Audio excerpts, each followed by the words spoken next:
अस्सलाम वालेकुम स्टूडेंट्स। ये हमारे दो टॉपिक्स रह गए हैं वेब सिस्टम्स के जो हमने कवर करने थे क्लास के अंदर। एक तो छोटा सा टॉपिक है एजेक्स का इंट्रोडक्शन कि एजेक्स क्या होती है, और फिर इसकी थोड़ी सी practical application in the form of jQuery. ठीक है, ये दो चीज़ें हमने जो है इन लेक्चर्स के अंदर देखनी है।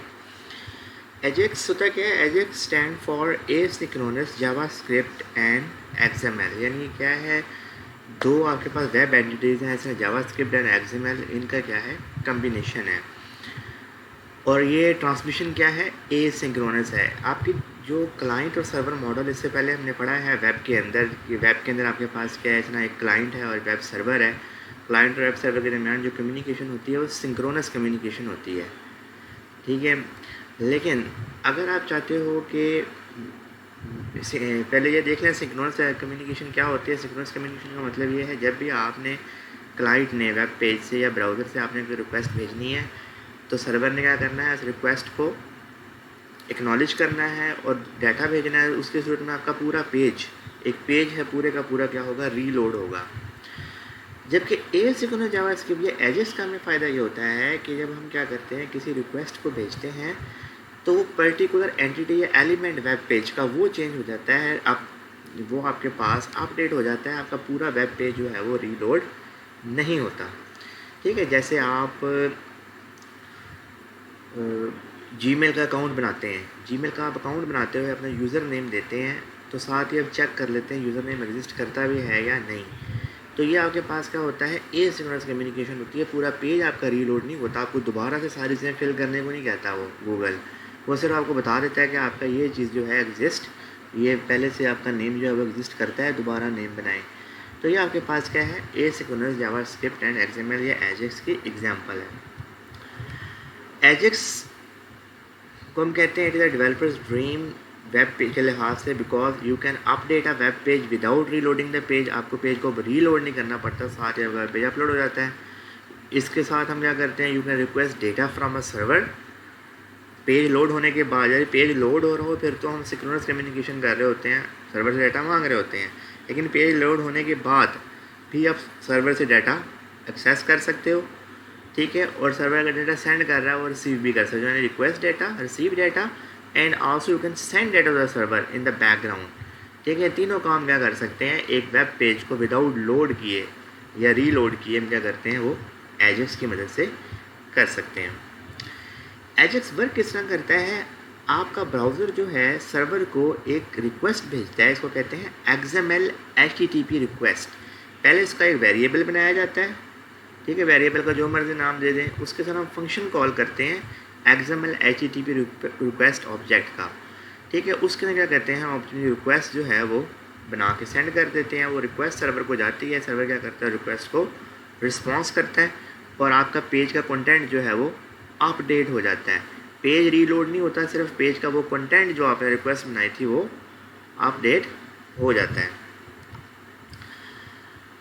ये भी डायग्राम देखिए किस तरह है। Event occur in a web page, for example आपका एक इवेंट है वो वेब पेज में अकर हुआ। फॉर एग्जांपल आपने एक बटन क्लिक किया, बटन क्लिक करने से क्या होगा, आपका जावास्क्रिप्ट जो है क्या करेगा, XML HTTP रिक्वेस्ट ऑब्जेक्ट बनाएगा और फिर क्या करेगा, उस रिक्वेस्ट ऑब्जेक्ट को सेंड कर देगा वेब सर्वर को। सर्वर को जब वो रिक्वेस्ट मिलेगी, प्रोसेस द रिक्वेस्ट, रिक्वेस्ट को प्रोसेस करेगा, प्रोसेस करने के बाद रिस्पॉन्स बैक करेगा वेब पेज को, और उस पर्टिकुलर इवेंट पे जो आपके पास बटन क्लिक करने से आपने पेज को ऊपर वो चीज़ चेंज करनी थी, वो जावास्क्रिप्ट उसको रीड करने के बाद प्रॉपर एक्शन पेज के ऊपर लेगा। ठीक है, यहाँ ये बात याद रखिएगा, अगर पेज के ऊपर एक 100 एलिमेंट्स हैं, फॉर एग्जांपल 100 एलिमेंट्स से मुराद है कहीं बटन्स हैं, कहीं टेक्स्ट फील्ड्स हैं, कहीं आइकॉन्स हैं, ठीक है, कहीं ड्रॉप डाउन मेन्यूज़ हैं, इतनी सारी चीज़ें हैं। तो जब आप एक चीज़ को अपडेट करते हो, आप एक बटन का कलर अपडेट कर रहे हो, ठीक है, तो आपके बाकी पेज जो है वो रीलोड नहीं होगा, बाकी पेज ऐसे ही रहेगा, सिर्फ वो वाला हिस्सा जिसको आपने XML HTTP रिक्वेस्ट भेजी थी वो ऑब्जेक्ट चेंज हो जाएगा। ठीक है, तो ये आपके पास क्या है, एजेक्स का फ़ायदा है और आजकल हम इससे काम लेते हैं। आप फेसबुक पे देखते हो, ठीक है, आपके पास फ्रेंड रिक्वेस्ट आई होती है, आप उसको क्लिक करते हो, वहाँ से नंबर 1 या रेड कलर का निशान आ रहा होता है, वो ख़त्म हो जाता है, पूरा पेज रीलोड नहीं होता, जस्ट आप क्या करते हो, वहाँ से उसे इग्नोर कर सकते हो। तो ये आपके पास क्या है, एजेक्स की मदद से हो रहा होता है। तमाम के तमाम ब्राउज़र्स जो होते हैं आजकल XML HTTP रिक्वेस्ट यानी एजेक्स को सपोर्ट करते हैं, ठीक है। पुराने जो थे इंटरनेट एक्सप्लोरर 5 और 6 वहाँ मसला आता था, या पुराने मैसेंजर या ब्राउज़र थे सफारी वगैरह जो आजकल तो ऑब्सलीट हो गए हैं, वो मसला था उनके साथ। वो आम तौर पे एजेक्स को कई वर्जन जो है सपोर्ट नहीं करते थे, ठीक है। तो वहाँ हमें ट्राई कैच ब्लॉक लगा के XML ऑब्जेक्ट बनाना पड़ता था कि अगर सपोर्ट नहीं करता तो ज़ाहिर है वहाँ पे एक्सेप्शन आ जानी है, वो जनरेट होनी है, ठीक है। तो आप देखें अगर पुराना, अगर कोई पुरानी विंडो लेकर आप वो XP वगैरह अगर वहाँ पर इस तरह की ये गूगल वगैरह की चीज़ें ओपन करें ना, नई कोई अच्छी वेबसाइट ओपन करें या इवन फेसबुक की ओपन कर लें, तो आपकी अपडेट नहीं होगी, ठीक है। आप रेड कलर के आइकन पे क्लिक भी करेंगे फ्रेंड वगैरह की रिक्वेस्ट ख़त्म करने के बाद, दोबारा वो आइकन नज़र आ रहा होगा आपको, वो अपडेट नहीं होगा क्योंकि आपका ब्राउज़र उसको सपोर्ट ही नहीं कर रहा होगा।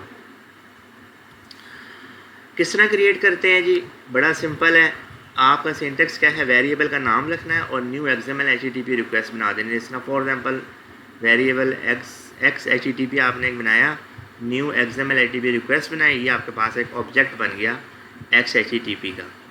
इस ऑब्जेक्ट को आप क्या करोगे, जो भी आपने फंक्शन कॉल करना है XML HTTP का या एजेक्स का, वो बनाकर आप क्या करोगे, सेंड कर दोगे सर्वर को।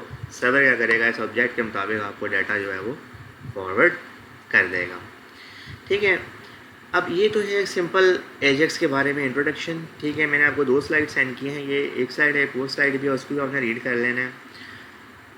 उसके अंदर मैंने एक एग्जांपल भी दिया है ट्राई कैच ब्लॉक की, किस तरह एजेक्स वर्क करता है। लेकिन यहाँ हमारा मकसद एजेक्स को समझना नहीं है, एजेक्स की प्रोग्रामिंग करना नहीं है, एजेक्स का आर्किटेक्चर समझना है। एजेक्स को इम्प्लीमेंट करने के लिए हम यूज़ करते हैं वेब के अंदर फ्रेमवर्क्स, और सबसे जो पॉपुलर फ्रेमवर्क है वो हमारे पास है jQuery।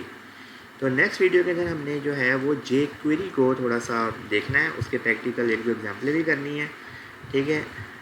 तो नेक्स्ट वीडियो फिर हम देखते हैं। यहाँ तक अल्लाह हाफिज़।